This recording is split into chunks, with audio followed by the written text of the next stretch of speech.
Наверное, всем зрителям этого канала знаком этот флаг с солярным знаком посередине.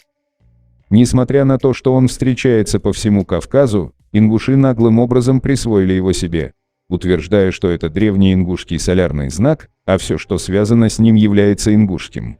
Но так ли все на самом деле? Конечно же нет, и сейчас мы вам это докажем. Вам знакомо слово «тамга»? Если нет, то послушайте для ознакомления. Тамга – родовой фамильный знак, печать, который ставился на родовое имущество, в том числе и скот. Как правило, потомок определенного рода заимствовал тамгу, своего предка, и добавлял к ней дополнительный элемент, либо видоизменял ее. Теперь вы поняли, что это такое, на этой волне перейдем к сути видео. Обратите внимание на тамгу, сделанную на лошадях.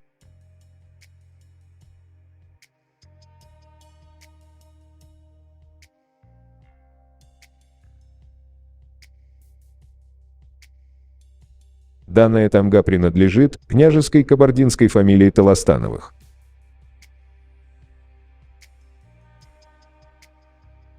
А вот вымпел княжеского кабардинского дома Толостановых.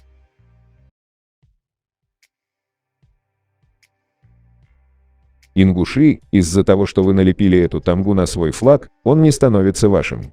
И мы не утверждаем, что он принадлежит Толостановым. Как мы уже ранее сказали, он встречается по всему Кавказу. Вот, например, древний абхазский дворянский род, фамилия Маан, использует ее так же, как тамгу.